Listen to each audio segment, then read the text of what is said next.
It's been a rough week here in the US of A. We've had hot wars, cold wars, trade wars, computer wars, wars against the virus, isolation, lots of job losses, lots of freedom's gone. There have been protests and riots over justice, over race wars, over wanton destruction. People have been physically upset over their own psychological demons. We have been a nation of unhappy people. Been a lot of unhappiness in our country and throughout the world this last week. I confess I've missed hours and hours of good sleep pondering the world's problems. All that lost sleep, and I have no big answers, no big solutions, but I have wrestled with a process. Comes out of our scripture today. Some of you may have felt like I have this past week as I remembered the words of William Wordsworth. The world is too much with us. There's just been too much pain and suffering to carry on our shoulders. It's all been too depressing. Heard from a friend this week that she went to the pharmacist to get her antidepressant filled. And the pharmacist had reported to her that he'd run out of that particular antidepressant. There are a lot of people who are depressed about what's going on. I'm not the only one. Perhaps you too are worried and even perhaps depressed about what's going on. But in this time of depression and wondering and anxiety and crushing pressure on my shoulders, I remembered a painting by Vincent van Gogh. He painted it in 1889. He painted 21 similar paintings, painting from the same perspective. The perspective of the window in his sanatorium room. A window that had bars over it so he couldn't escape. He was confined in his room, but he looked out that window on a valley. Small village in the valley and a small row of hills on the other side. And he looked up into the sky and he painted that picture that we call Starry, Starry Nights. Picture that is perhaps one of his finest works and one of the classic works in Western art tradition. Starry, Starry Nights. Looking from captivity, confinement, into the startling, amazing, beautiful, bright stars above. Sometimes we may feel like we're in a rut. Sometimes we may feel that the only path forward is what we see down the long tunnel of a rut. The future is before us, but it has no options. We can't see what's on either side of us. We're only compelled to go step by step down the rut. We need to look up for guidance. In times of trouble, we often look to the heavens. And not only we do that, but ancient people did that as well. Some ancient peoples developed astrology to help them. But it turns out astrology is only a different type of rut. Some look to the heavens for hope. And some of us still do. When you wish upon a star, we hope for better times and better situations. We look to the heavens for hope and wish upon a star. But one small group of people who lived in an isolated and some would say God-forsaken corner of the world looked to the heavens and they found assurance. They found hope. They found potential. They found a God who created the world, a caring God whose handiwork is the creation itself.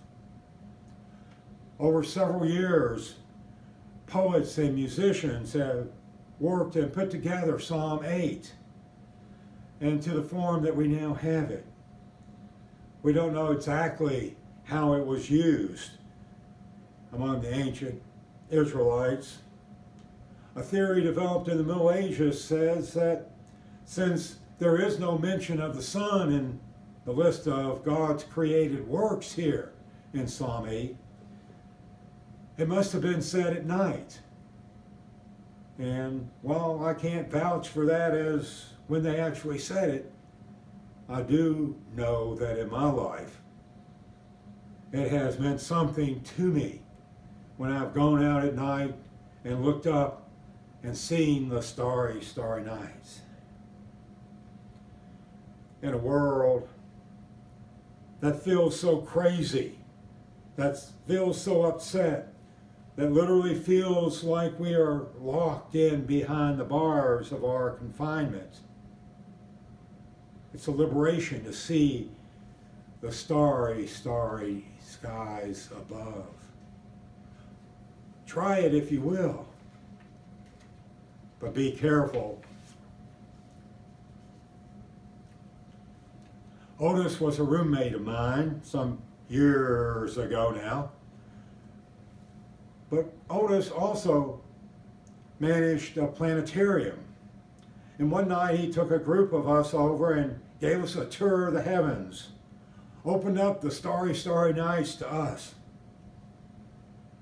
To say I remembered what all that Otis taught us is to greatly misremember that event. But I do remember some things. And now when I looked at the starry, starry skies at night, I do see a combination. I do see it with a combination of knowledge and wonder and peace. I can point out a few constellations. There's Orion and Cassiopeia and the Big Dipper and so on.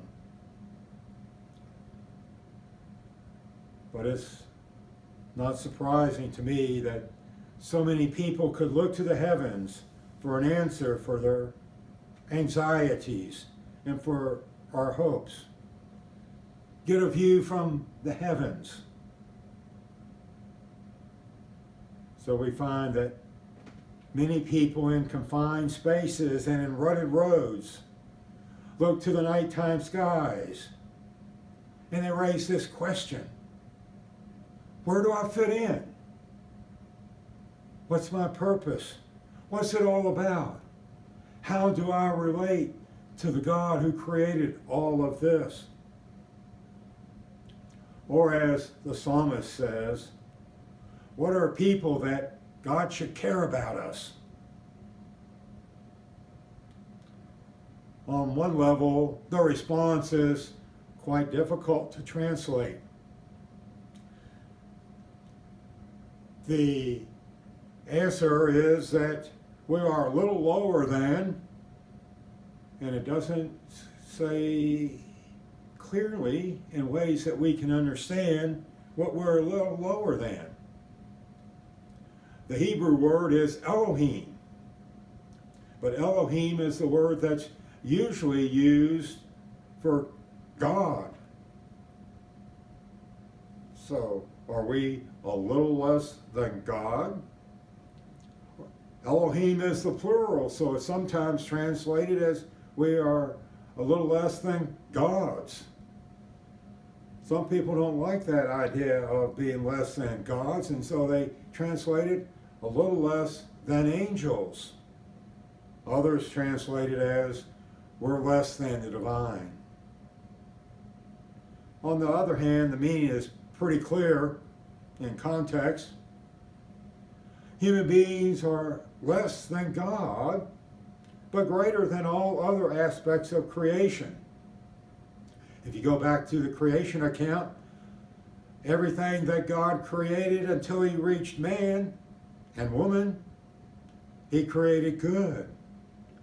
But man and woman, people, human beings, he declared were very good. When I look to the starry, starry nights, I remember this poem, Psalm 8, and remember these words. Who am I in this great big world? And I also remember that God created me just a little lower than God is. Other people tell me the same thing happens to them. If you haven't felt that, let me encourage you to go out and look at the starry, starry night. Be careful. Find something secure to hold on so you don't fall back and topple over. And remember this psalm, Psalm 8, and remember Vincent van Gogh. Like him, we may be physically confined in our homes now, but we can and should look out through the bars and seek guidance from the starry, starry night. We may be different from Vincent. Perhaps we have sought refuge in our ruts. No decisions to make about the future. No fears about what may harm us from the sides. But let us take our anxieties and our hopes and the scriptures into the night and search for answers for our anxieties and hopes. Let us search the starry, starry nights. We begin with the recognition that we are less than God and greater than the rest of creation. What an awesome place. What potential, what hope, what grandeur, what purpose. A moment at peace with the Creator in the night is wonderful, but we cannot linger there forever. We are called back into the world. We have responsibilities, we have duties, we have obligations, we have purpose. As wonderful as standing in the night next to God is, eventually the sun rises and we turn to where we were. We may be in the same place of confinement, we may be in the same rut, we may be running down the same rat race, but we arrive with new hopes and new possibilities. We return with a new awareness of our human potentialities, our connectedness to God, our responsibilities to look beyond the barriers which block our vision and to move toward the divinely guided future. As individuals, we need to recognize those barriers that keep us from being God's people.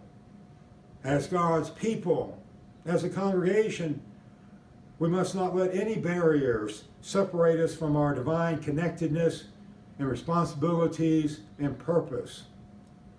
No barriers, no walls, no ruts, not race, not economic conditions, not pre-existing medical conditions, and especially not the walls of the church can keep us from being God's people.